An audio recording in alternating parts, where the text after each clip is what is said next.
akuwe promotion, akuwe favor, akuwe sales increment mu linnya lya Yesu Kristo omwana wa Katonda omulamu. Akuwa amafuta, akwambaza amafuta nga buli kyokwatako kiraba omukisa. Akuwa divine connection, akuwe divine connection mu linnya lya Yesu Kristo omwana wa Katonda omulamu. Akuwe spiritual growth mu linnya lya Yesu Kristo omwana wa Katonda omulamu. Akuwe contracts ennene, akuwe profitable contracts, akuwe green card, akuwe working permit, akugulirewo enzigi olabe byonna byokola nga biraba omukisa mu linnya lya Yesu Kristo omwana wa Katonda omulamu. Akolere introduction ey'ekitiibwa, akukolere embaga ey'ekitiibwa, abaana babawa omukisa, abaana babakuume, abaana babasomese, akuwe fees oleme kubonaabona na fees, emirimu gyokola girabe ng'omukisa, akuwe capital okole oflourishing.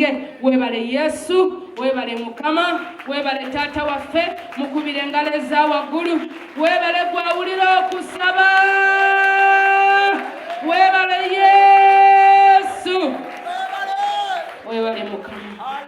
Kale kati kansaba otuuleko wansi owanike ebintu byebyo nabyo tubisabire. Ebintu byo biwanike tubisabire. Nsawo byonna by'olina amasimu byonna biwanike tubisabire.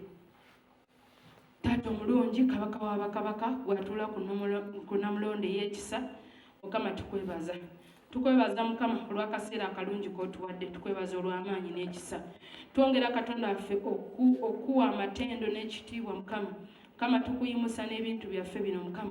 Tusaba Katonda waffe ebintu bye tuwanise Katonda waffe, amasimu ge tuwanise gajjireko amasimu ag'obujulizi. Gye twateeka application, waliwo omuwala omulenzi eyateekayo application ng'ayagala mulimu. Nsaba Katonda waffe omulimu ogusasula mu linnya lya Yesu Kristo omwana wa Katonda omulamu. Amasimu Taata gayitireko email nga ya bujulizi, gayitireko amawulire nga malungi mu linnya lya Yesu Kristo. Amasimu ago Mukama gajjireko divine connection mu linnya lya Yesu Kristo omwana wa Katonda omulamu. Kyonna ky'obadde essimu gy'obadde olindirira leka bagikubire leero, message gy'obadde olindirira leka ekutuukeko leero naye nga ya bujulizi mu linnya lya Yesu Kristo omwana wa Katonda omulamu. Byonna bye tuwanise Mukama birabise omukisa. Ensawo ze tuwanise ziteekemu omukisa mu linnya lya Yesu Kristo omwana wa Katonda omulamu. Buli kye tukwatako leka kirabe omukisa ogutalina buyinike. Webale Yesu, webale Mukama, mu linnya lya Yesu Kristo omwana wa Katonda omulamu tusabye.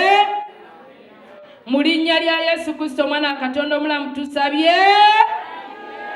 Kale kankusabe buli ky'obadde okuta okiteeke wansi, oteeke emikono gyo mu bbanga, tukubire Yesu engalo eza waggulu.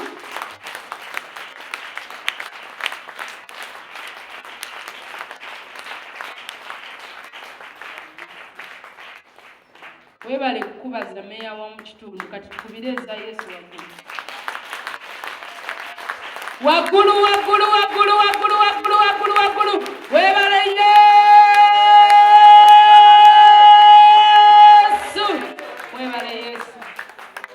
Webale Yesu.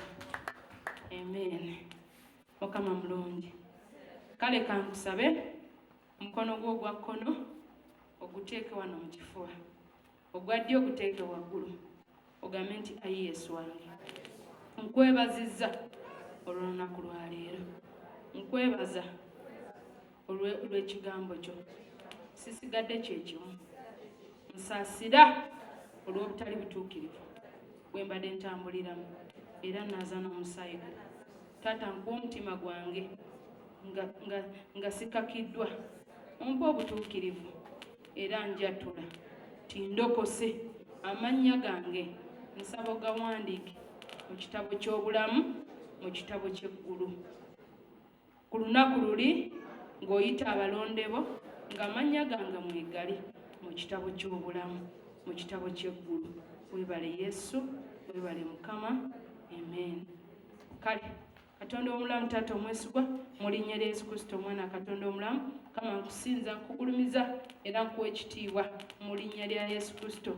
Nkwebaza olw'abaana bo abalokose olunaku lwa leero, naffe abalokoka edda. Nsaba oyongere otunyweza mu linnya lya Yesu. tukulemberenga Katonda waffe, tulungamyenga Kabaka w'abakabaka, Omwoyo Omutukuvu, Omwoyo wa Katonda atulungamyenga buli kye tukola. Omwoyo Omutukuvu atuyigiriza ekigambo kyo, atulungamye, alungamye ebigere byaffe, alungamye entambula zaffe, alungamye okukkiriza kwaffe. Weebale Yesu, weebale Mukama, era otunyweze mu kkubo lino ery'obulamu mu linnya lya Yesu Kristo tusabye, amiina. Kama bampeera omukisa. Kale nga bw'osazeewo kubira eddala engalo ezawaggulu.